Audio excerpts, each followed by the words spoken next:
Les ondes de l'IMO. Osez la curiosité pour votre bien.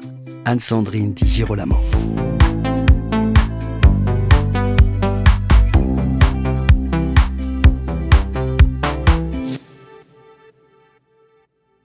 L'intelligence artificielle fait partie de l'arsenal de bien des solutions logicielles qui sont vendues désormais aux entreprises. Et face à cet envahissement, on peut se poser la question de savoir si les entreprises ne sont pas mises un peu en danger. Quels sont les risques? Quelles précautions doivent-elles prendre? C'est tout de suite avec Grimaud Vallat, qui est avocat associé du cabinet DTMV et spécialisé en droit numérique. Bonjour Grimaud. Bonjour Anne-Sandrine. Je viens d'évoquer un phénomène tout à fait intéressant parce qu'il est très important, c'est celui de l'envahissement de l'intelligence artificielle dans l'arsenal des solutions logicielles qui sont désormais vendues aux entreprises. Et je dois dire que les entreprises de l'immobilier sont très touchées par ce phénomène. Comment est-ce que vous analysez cette situation ? C'est amusant que vous parliez d'envahissement, c'est un terme qu'on entend assez peu finalement. Oui. On parle toujours de percée de l'IA, d'omniprésence de l'IA, de révolution. Souvent sous un angle très positif d'ailleurs. Oui. Et on l'aborde un peu moins sous cet angle de l'envahissement. Et c'est vrai qu'aujourd'hui, il n'y a pas une solution logicielle qui n'est pas boostée à l'IA ou qui comprend de l'IA. Bon, alors ça, c'est quand c'est apparent. Oui. Et ça n'est pas toujours apparent. Et ça fait partie des risques d'ailleurs qu'il faut souligner. C'est qu'en fait, aujourd'hui, dire il y a de l'IA partout, c'est pas un euphémisme, il y a de l'IA partout. Oui. En fait. Mais il y en avait aussi déjà avant d'ailleurs. Oui. Effectivement, qui n'était pas de l'IA générative, qui n'était pas ce qui est devenu cette révolution, qui est l'omniprésence et la facilité d'accès à un système d'IA qui est lié à l'IA générative. Comment je vois ça ? Je vois ça comme potentiellement une opportunité de meilleur rendement des solutions, de plus d'efficacité. Ça, c'est ce que tout le monde sait, c'est ce que tout le monde dit. L'autre chose, c'est que ça présente des risques assez importants de non-maîtrise. Oui.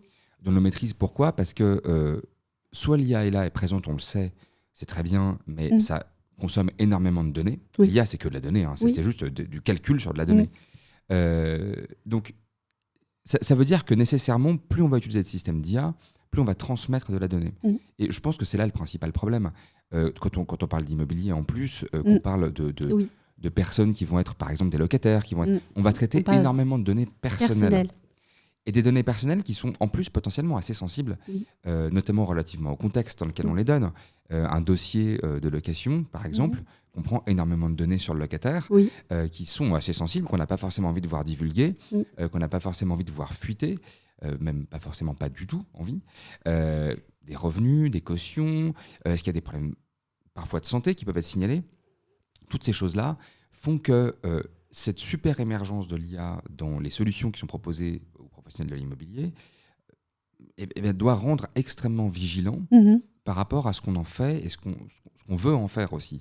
Il y a ce côté de se dire, quand on a des précautions à prendre, si je veux utiliser de l'IA, pourquoi est-ce que je veux l'utiliser, dans quel contexte et quelles limites je me mets. Pas forcément que par rapport à un risque d'ailleurs de fuite de données, mais aussi par rapport à des règles éthiques. Oui. On peut parler en ordre de grandeur, mais une requête sur un système d'IA générative, c'est 10 fois plus d'énergie consommée qu'une requête sur Google. Et je sais que ça, vous y êtes sensible à cette question-là. Parce que pour connaître l'âge du prince Harry, on n'a pas besoin d'aller sur ChatGPT.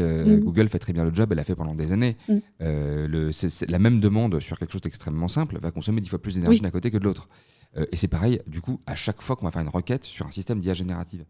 Et il y a un point auquel il faut être attentif, même dans la contractualisation, par exemple avec les fournisseurs de solutions qui intègrent de l'IA, c'est qu'il n'y a pas de start-up aujourd'hui qui construit son propre modèle de langage.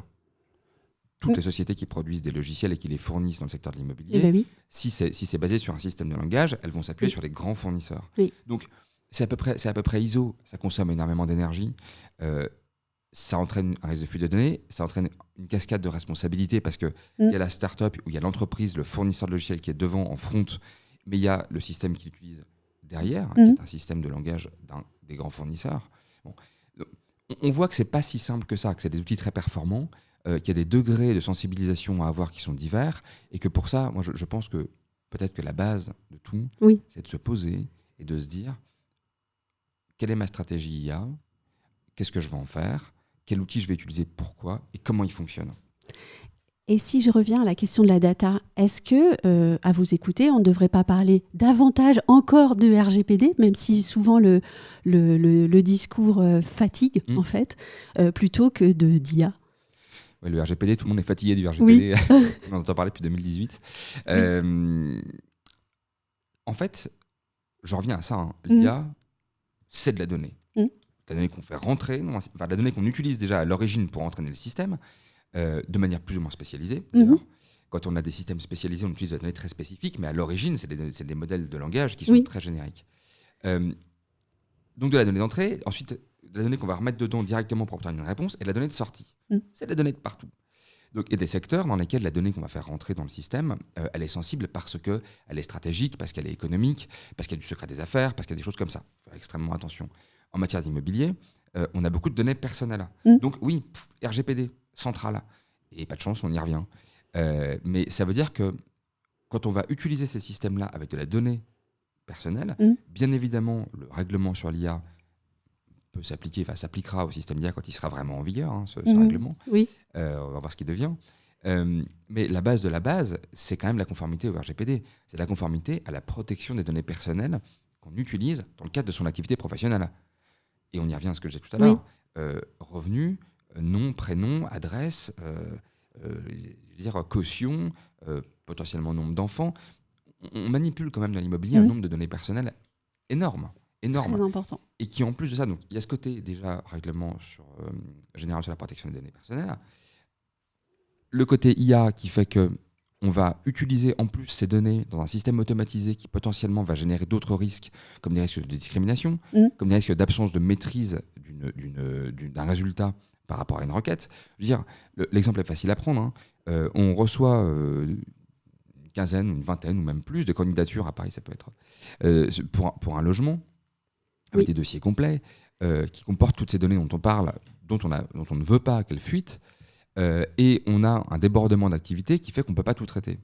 Et qu'est-ce qu'il y a de plus facile que d'utiliser un système d'IA qui va aller compulser tout ça et vous dire le meilleur candidat, c'est celui-ci. Mais avec quel biais ? Le problème, c'est que comment on sait ? Pourquoi ? Il y a un effet boîte noire dans tout ça. On a gagné du temps, en tout cas en apparence. Premièrement, il peut y avoir des erreurs, parce que l'IA se trompe. Deuxièmement, on n'est pas forcément capable d'expliquer pourquoi. Troisièmement, à quel point est-ce qu'on sait si le nom, le prénom ou une quelconque information qui a été rentrée à l'intérieur n'a pas complètement biaisé le mécanisme et fait que le résultat donné par l'IA est un résultat qui, d'une certaine manière, peut être discriminant. Et donc, j'en viens à la question peut-être principale. Quelles précautions faut-il prendre ? Alors, les précautions, c'est une précaution d'ailleurs, c'est une obligation du règlement sur l'IA qui est passée complètement sous silence, qui est une obligation de formation. C'est l'article 4 du règlement qui dit qu'à partir du moment dans une entreprise où on utilise de l'IA, on doit former ses salariés. C'est pas toujours le cas. Mais c'est jamais le cas. Oh si, quand même, un peu. Dans l'immobilier, j'entends quand même. Les groupes mettent en place des formations. Il y a des formations, oui. J'ai envie de dire jamais, parce que, juste par provocation. Parce que on perçoit même pas forcément, c'est marrant, parfois je fais effectivement des formations, c'est vrai, et j'en vois d'autres, mais on perçoit même pas que c'est une obligation réglementaire. Oui, ça c'est vrai. On a l'impression qu'on fait quelque chose de bien, qu'on va se former un petit peu. C'est une obligation réglementaire parce qu'on manipule un outil qui est potentiellement dangereux, qui est très puissant et qui est aussi assez dangereux en fait. Donc, se former, comprendre le risque, garder toujours un contrôle humain derrière tout et maintenir cette transparence et cette explicabilité. Donc, je pense que, moi, quand je travaille avec mes clients et qu'on déploie des systèmes d'IA, qu'ils déploient des systèmes d'IA et que je les assiste, la première chose qu'il faut faire, c'est se dire OK, vous allez faire ça, pourquoi ? Quel type de données vous allez rentrer ? D'accord ? Contractuellement, comment c'est encadré tout ça ? Comment ça fonctionne ? Est-ce que c'est un système qui est autoporté ? Est-ce que c'est un système qui va directement en ligne et qui va donc transmettre des données à un fournisseur tiers en ligne ? Comment techniquement ça fonctionne ? Il faut le comprendre ça, parce que si on ne le comprend pas un minimum, sans rentrer dans le détail, les clients ne sont pas forcément des spécialistes de l'IT, mais si on ne le comprend pas, on ne maîtrise pas la circulation de la donnée. Ensuite, c'est de se dire, est-ce que j'ai un système spécialisé ? J'ai une société qui vient me proposer une solution d'IA qui est adaptée à mon secteur. Elle-même l'a sécurisée. Là, il faut aller voir le contrat de manière extrêmement précise, le négocier, comprendre les mesures de sécurité qui ont été mises en place, les challenger, et in fine, signer si on est d'accord avec l'enveloppe de risque et les protections mises autour. Ça, c'est pour un système spécialisé. Il y a des systèmes généralistes, ChatGPT, Mistral avec le chat, toutes ces choses-là, Claude, qui fonctionnent incroyablement bien. Ça, c'est disponible en ligne. vous n'allez pas aller négocier les conditions générales de ChatGPT. D'accord ? Il faut les connaître, néanmoins. Pour connaître au moins les protections contractuelles qui sont données, les garanties contractuelles qui sont données. D'un côté, le système est fait pour recevoir les données liées à l'immobilier, donc il doit être sécurisé, RGPD, AI Act, etc. De l'autre côté, il n'est pas fait pour ça. Donc, à chaque fois qu'on va rentrer de la donnée personnelle ou de la donnée sensible, de la donnée économique, on s'expose à un risque de fuite de données. Ça veut dire que d'un côté, on peut, une fois qu'on a fait le travail en amont de défrichage et de sécurisation contractuelle, on peut y aller, entre guillemets. De l'autre, surtout pas. De l'autre, il faut tout anonymiser. On ne peut pas rentrer des données personnelles sur un individu dans ChatGPT. En fait, c'est une infraction au RGPD. C'est une transmission de données personnelles à un tiers qui n'a pas été autorisé par le détenteur des données, par le sujet des données. D'un autre côté, c'est aussi un usage très à risque, même au sens de l'AI Act. Donc, comprendre ce qu'on fait, avoir conscience de ce qu'on fait et connaître un peu les règles de base, les règles d'or, j'ai envie de dire, qui sont que à système spécialisé sécurisé, on peut transmettre des données sectorielles spécifiques. Un système général, c'est quelque chose qu'on doit utiliser de manière assez lointaine, anonymisée et encore plus sécurisée dans les précautions qu'on va prendre pour les utiliser. Et j'en viens donc à la question suivante. On voit énormément de startups, par exemple, c'est pas pour les critiquer, mais elles se lancent en s'appuyant sur une solution IA et elles vendent cette solution IA comme étant magique. Est-ce que ces startups, par exemple, sont au même niveau de sécurité, de régularité, notamment RGPD, qu'une entreprise qui est plus installée, qui, par exemple, va faire appel à vos services, qui va regarder les choses d'un peu plus haut et peut-être de façon plus mature? Je pense qu'il y a des très grands groupes et des très grandes sociétés qui ne sont pas du tout compliant et des toutes petites sociétés qui font très attention et qui sont très conformes. Je n'ai pas du tout envie de faire de généralité là-dessus parce que vraiment on voit de tout et dans tous les secteurs d'ailleurs. On a des très grands groupes, des très grandes entreprises dont on se rend compte quand on travaille avec eux qu'ils ne sont pas forcément très bien organisés et toutes petites structures qui sont hyper bien organisées. Et donc comment on fait alors quand on est client? Justement, c'est toute la phase contractuelle, précontractuelle et contractuelle qui est hyper importante. C'est ce questionnement, c'est d'aller dire... Vous utilisez, alors de toute façon, avec un fournisseur de logiciels, de manière générale, il faut quand même négocier les contrats. Négocier, ou au moins les lire, en prendre connaissance. Alors évidemment, quand on est une petite structure et qu'on négocie avec Microsoft, en fait, on ne négocie pas. On souscrit à une licence. D'accord. À partir du moment où on a des logiciels métiers, ça se négocie tout ça. Les plafonds de responsabilité. Et quand on parle de sécurisation, en fait, c'est demander des garanties sur la conformité. Quelles garanties vous nous offrez sur la sécurité des données que je vais vous confier? Comment est-ce qu'elles sont traitées? Comment est-ce qu'elles sont sécurisées? Comment est-ce qu'elles sont effacées le cas échéant? Qu'est-ce que vous avez comme plan d'assurance de sécurité?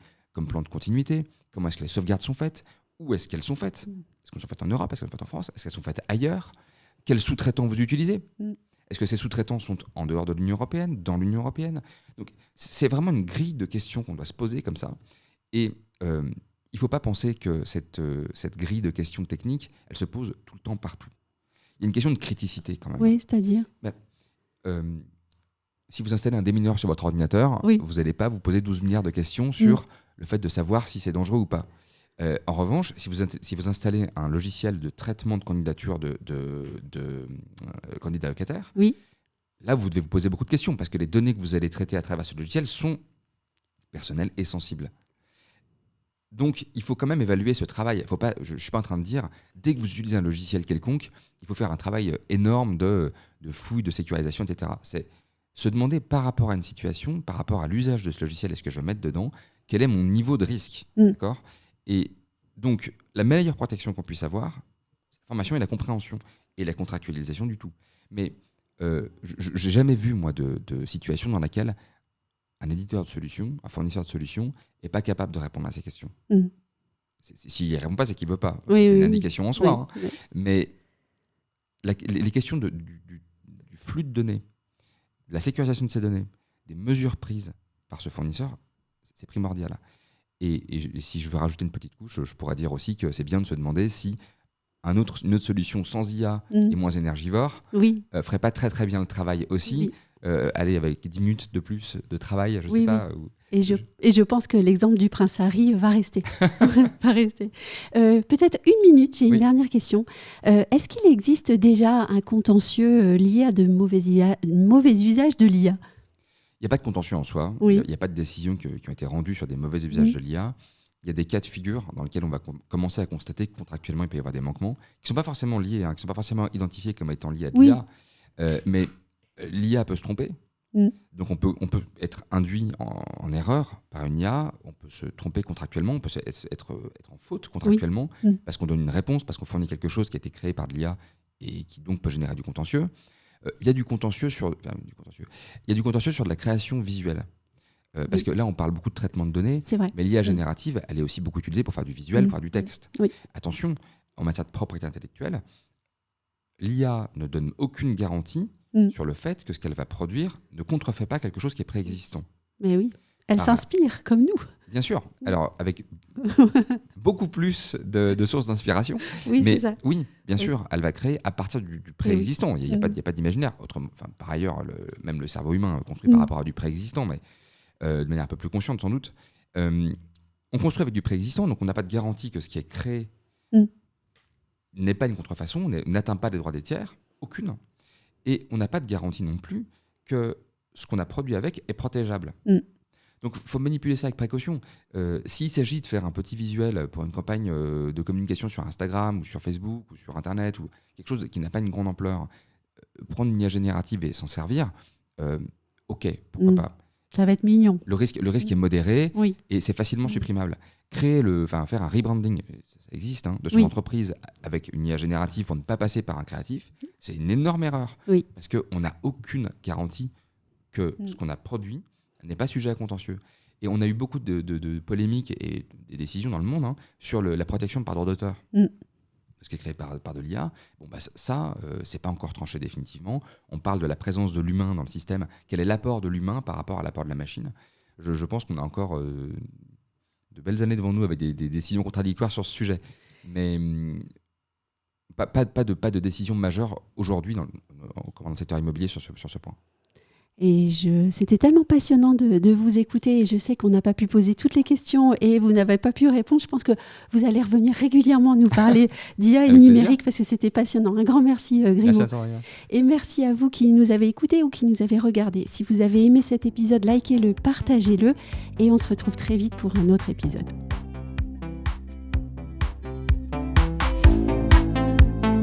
Retrouvez les Ondes de Limo sur ondedelimo.com, les réseaux sociaux et la newsletter.